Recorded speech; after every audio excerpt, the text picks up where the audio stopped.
হরে কৃষ্ণ ভক্তমন্ডলী ভক্তবতী মায়েদের চরণে আমার দণ্ডবাদ প্রণাম। আজকের আলোচ্য বিষয় বুড়িমা কিভাবে গোপালের কৃপা পেল, তাই না? তাহলে ব্রজের গোপাল তার কৃপা, চোখের জল ও ভালোবাসা ছাড়া লাভ করা যায় না। তাহলে বুড়িমা তিনি কে ছিলেন? সেই বৃন্দাবনে ব্রজধামে সেই বুড়িমা ছিলেন এক দারিদ্র কাঙাল ভিখারি, তার নিজের বলে একটা বস্ত্র মা ছিল না। তার যে এত দুঃখ, কেমন করে? তার স্বামী ছিল ঘরে শয্যাশায়ী, তাই বুড়িমা তার একটাই বস্ত্র ছিল, বসন ছিল মাগো। সেই বুড়িমার বসনখানি হাজার হাজার ছেঁড়া, সেই ছেঁড়ার জন্য তিনি না কাচতেও পারতেন না, তাহলে কাচলে আরো ছিঁড়ে যাবে। তাই সেই বসনে কি লাগানো ছিল? ব্রজের ধুলা। তাই বুড়িমা কখনো সেই কাপড়খানি, বস্ত্রখানি তিনি ধুতেন না। এতটাই ভালো একজন বুড়িমা, তার ভক্তি ছিল। সেই বুড়িমা এখন কি হবে? বাড়িতে স্বামী যদি অসুস্থ থাকে মাগো, তার কি আর চিন্তা থাকে না সেবার কিভাবে ব্যবস্থা হবে? তখন তিনি কি করলেন? বনের ফল, তারপরে নানান এইভাবে বনের বনফল আর কি তিনি সংগ্রহ করতেন, তার ঝুড়িতে করে তিনি বিক্রি করতে যেতেন। তো এমতো এক সময় তিনি জানতেন যে ব্রজের সেই নন্দ মহারাজ নন্দ ভবনে যশোদালয়ে এক ফুটফুটে সদ্যজাত সন্তান কেবল হামাগুড়ি দিতে পারে, হাঁটতে পারে। সেই সন্তান নাকি এত সুন্দর, তার রূপ দেখে নাকি তিলকের যত মানুষ দেখেছে তারা মনোমুগ্ধ হয়ে গেছে, তারা নাকি গোপালের প্রেমে পড়ে গেছে। গোপাল ছাড়া নাকি ব্রজে কোনো কথাই নেই, সবাই শুধু গোপাল গোপাল করে। তখন বুড়িমা কি করলেন? বুড়িমাও ভাবলেন, যদি একবার সেই নন্দ ভবনে যেতে পারতাম, যদি আমার সেই সৌভাগ্য হতো গোপাল দর্শনের, তাহলে ভালো হতো। তাই মাগো ভগবান বলে, তিনি গীতায় বলেছেন, পত্রম পুষ্পম ফলম তয়ম ভক্ত প্রদর্শতি তৎ অহম ভক্তবৃতম অস্নানি প্রযতমান। কোন ভক্ত যদি ভক্তিপূর্বক আমায় পত্র পুষ্প ফল জল অর্পণ করেন, আমি তাহার সেই ভক্তিভূত উপহার প্রীতির সহিত গ্রহণ করি। তাই মা ভক্ত না সর্বদাই ভক্তের মনে ভগবান বাস করেন। তাই দুঃখের মধ্যে যদি থাকা যায়, ভগবান সত্যি তার কাছে থাকে। তাই এই দিনে ভগবান কৃপা করলো কাকে? বুড়িমাকে। তো বুড়িমা যখন নন্দলয়ে আসলেন, তখন দেখতে পেলেন যে সেই মদন মোহন, মুরালী মোহন আর কি, আমার সেই গোবিন্দ কেবল নীল পদ্মের মতো তার চরণখানি হেলতে দুলতে তিনি এই গেটের কাছে আসছিলেন। তখন বুড়িমা গোপালকে ডাকলেন, গোপাল আসলেন। তখন গোপাল বলছে, বুড়িমা তুমি ফল বিক্রি করছো? বলছে, হ্যাঁ গোপাল, আমি ফল বিক্রি করছি। এইবার বুড়িমা গোপাল দর্শন করে কথাই বলতে পারছে না। এ কি রূপ? এরকম রূপ তো আমি কখনো দেখিনি। সত্যি ব্রজের গোপীরা, গোপগণেরা, সমস্ত পশু পাখি মনোমুগ্ধ হয় এই রূপ দেখে। আজকে আমার জীবন সার্থক, আমার আর ফল বিক্রি করার কথা তার মনেই ছিল না। ওমা, ওই রূপ দেখে ঠিক থাকা যায়? সেই নন্দ দুলাল ব্রজের সেই গোপাল। তখন কি হলো?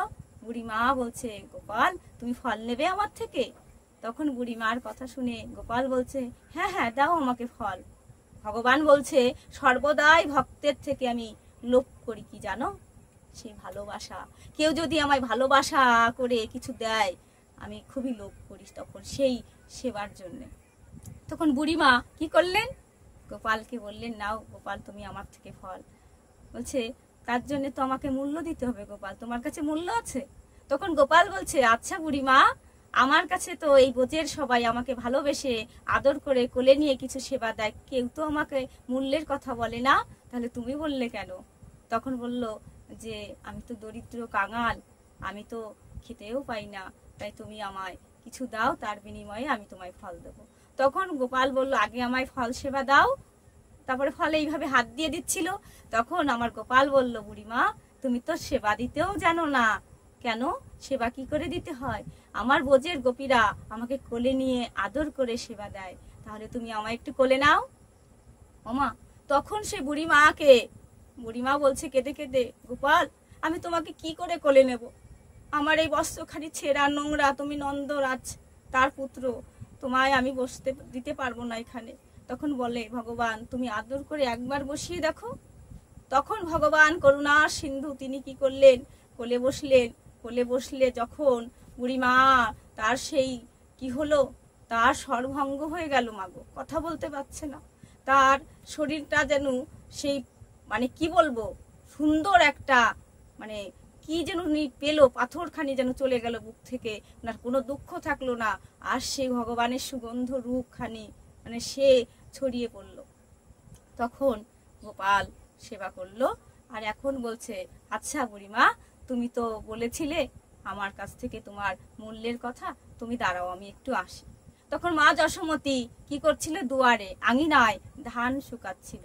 তখন আমার নন্দ দুলাল ব্রজের গোপাল তিনি কি করলেন, মা সেই হাঁটতে হাঁটতে ঠিকঠাক করে হাঁটতে পারে না তো, তাই তিনি দুষ্টু দুষ্টু পায়ে সেই মার ওখান থেকে আঙিনার থেকে কটা ধান এনে সেই হাতের এই মানে ফাঁক দিয়ে করের ফাঁক দিয়ে সেই ধানগুলো পড়ে গেল, তার মধ্যে দু একটা থেকে গেল, সে দু একটা ধান আমার বুড়িমাকে তিনি দিলেন। ভগবান কি চায়, ভক্তের কাছ থেকে ভক্তি ফলটুকুই চায় মাগো, আমাদের থেকে ভগবান আর কি আশা করে মাগো। গোপাল সেবা করা অত সহজ নয়, তাই গোপালকে যারা ভালোবাসে তারাই জানে গোপাল কাকে বলে। তাই তখন বুড়িমা কি করলো, বুড়িমা আনন্দের সহিত রূপ দেখে তার তো আর কিছু হৃদয় চিত্ত শুদ্ধি হয়ে গেছে মা, তার আর কিছু চাওয়া পাওয়ার ছিল না, তার মন ভরে গেছে গো মা। তাই তখন তিনি কি করলো, ওই ধান দুটো নিয়েই তিনি খুশি হয়ে গোপালের থেকে বিদায় নিলেন, আর গোপাল চলে গেলেন তার আঙিনায় মার কাছে। তখন কি হলো, মা সেই ভগবান যদি একবার আমাদের দিকে মুখ ফিরিয়ে তাকায় না, আমাদের তো জীবনে দুর্দশা থাকে না, তাই না। তখন বুড়িমা কিছুটা পথ অতিক্রম করলো, দেখলো যে তার ঝুড়িখানি এত ভারাক্রান্ত হয়েছে, ঝুড়িখানি নিয়ে তিনি হাঁটতে পারছে না। ভাবলেন এ কি হলো, এ কি বিস্ময়কর কথা, আমার ঝুড়ি তো কিছুই ছিল না। তখন নামিয়ে দেখলেন বুড়িমার সেই ঝুড়িতে কি হলো, সোনার মুদ্রা ভরে গেল। তখন ভাবলো এ কি বিচক্ষণ ব্যাপার। তখন বুড়িমা আবার কিন্তু নন্দলয়ে আসলেন, তখন তিনি দেখতে পেলেন যে নন্দগোপাল সেই আঙিনায় দাঁড়িয়ে আছে, আর ভক্তের মনোবাঞ্ছা তিনি পূরণ করলেন যে ভগবান যদি কাউকে এইভাবে ভক্তিপূর্বক কিছু প্রদান করেন তাহলে তার ঝুড়ি মানে হৃদয় ভান্ডার ভরে যায়, তার দুঃখ থাকে না, কষ্ট থাকে না মাগো। তাই গোপালের কৃপা বুড়িমা এইভাবে পেয়েছিল।